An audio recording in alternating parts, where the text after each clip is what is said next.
राम राम साथियों, आप सभी को हमारी तरफ से प्यारा भरा नमस्ते। आशा करते हैं आप सब अच्छे होंगे और अपने अपने लाइफ में व्यस्त होंगे। तो मु आज नहीं आसी आपण मानक द्वितीय वीडियो ब्लॉग वीडियो आशा कर आपण मानक भल लगे। मु आज जो जगटा को लेकिन जी आपण मानक से हूँ हाथीबारी डैम बा देव प्रोजेक्ट। आशा कर आपण मानक भल लगे। चलतु ताले जीवा।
स्टार्टिंग कर दियो।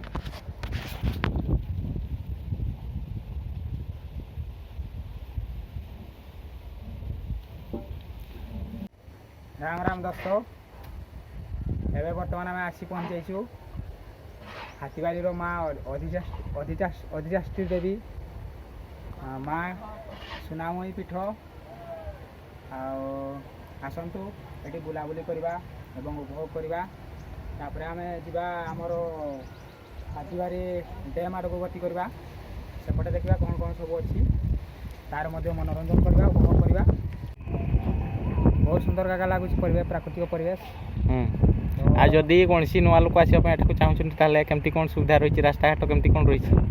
हाँ रास्ता घाट सुविधा कहले आमर बारिपदा पाखु देखापी गले 115 किलोमीटर हम आउ करंजी आड़ू जदि जड़े आसवाई चाहिए ये 15 किलोमीटर हम आसिकिना उपभोग करना से मजा उठे पार। आउ जदि एठाक आसिले से खाइबा व्यवस्था केमती कौन होटल फोटल सुविधा अच्छी ना नहीं? तो सेमती किसी सुविधा ना तो चाहिए से पिकनिक भी ये करेंगे जिनपतर आणिकिना नचेत आपंकर सेपटू खाया पीवा व्यवस्था निजे करके आसवे। मोटामोटी भाव में कहवाई गले एटा गोटे पिकनिक स्पॉट। आज्ञा हाँ सेमती नहीं आउ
प्राय 2700 वर्ग किलोमीटर अंचल विस्तृत शिमिली पहाड़ जैवमंडल घंच अरण्य मध्य बही आसी देव नदी शज्यार रही एक विशाल सदृश्य डैम जार शोभा बहुत आकर्षणीय।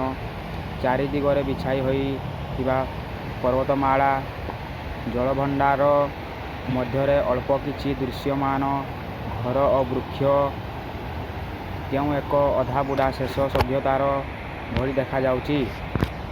बहु वर्ष धरी निर्माणाधीन रही नदीबंधटी स्वर्गत चीफ मिनिस्टर विजु पट्टनायक द्वारा शिलान्यास होगा पर चलित वर्ष यह उद्घाटित होईची। यही भंडारटी निश्चित भाव में आग को पिकनिक स्पॉट हेब और दर्शनीय स्थान हेब पर्यटक मानक पाई। स्वच्छ जल और नील आकाश चारिदिगरे प्राकृतिक परिवेश मनोरम दृश्य सृष्टि करे यही डैम। हाथीबारी डैम हेबा द्वारा अंचल चाष कार्य मध्य सुविधा हेबो। चाषी माने उपकृत हेबे एवं पर्यटक मानक पाई बेस आकर्षणीय हेबो एवं यह भविष्यत पर्यटन स्थली हेबो।